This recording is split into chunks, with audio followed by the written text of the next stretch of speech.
Once upon a time, there was a young lady called Anne that did not quite fit in with the lords and ladies of the Louisiana court.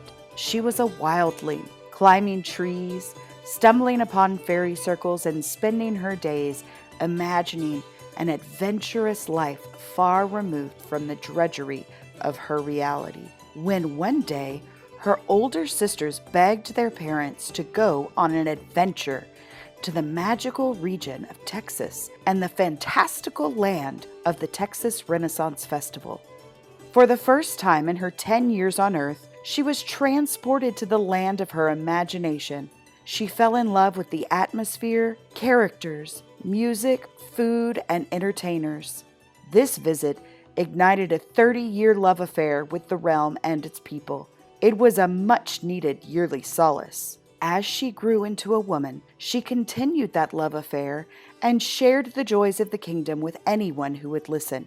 She regularly brought her pupils to the school days festivities to compete in the theatrical challenges and also led many expeditions for pupils in other disciplines like writing and science. This often led to the pupils returning on the weekend to share their joy with their families. She passed on this magical love to her pet gremlin, and they visited as often as they could. It became a tradition to celebrate the gremlin's annual trip around the sun, often with friends who would not normally venture into the kingdom on their own.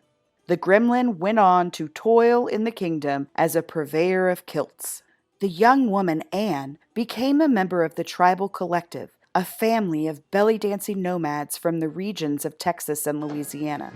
This collective performed their intoxicating dances as guest performers for the kingdom. This led to her membership into the TRF coven and participation in the yearly witches' dance. Now that she has 30 years of adventuring under her belt, she has had many iterations of her personas. She has 10 months to plan her garb, often matching the clothing to the theme of the weekend.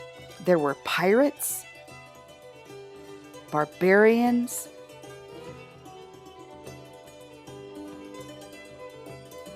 Romans, witches, beloved fairy tale heroes, villains, fairies, and Celtic folk. Many of her personas make and distribute trinkets to the little ones who come across her path, which adds a little magic to her day. Venturing into the fields of Newmarket as a holder of the pass, she rests her laurels in the village of Glengarry. She adores enticing friends to join the village as a guest, often supplying tickets to lure them in. Many of these guests have become wonderful additions to the village. In the TRF kingdom, she has forged lifelong friendships and found her home away from home. Now, in her mundane world, she toils as the queen of the media that is social. She loves to spread the joy of her favorite place on earth through the tweeting of birds, in the book of faces, in the ticking of the talks, and the grams of the Insta. She will always speak fondly of her adventures at her home away from home. The end.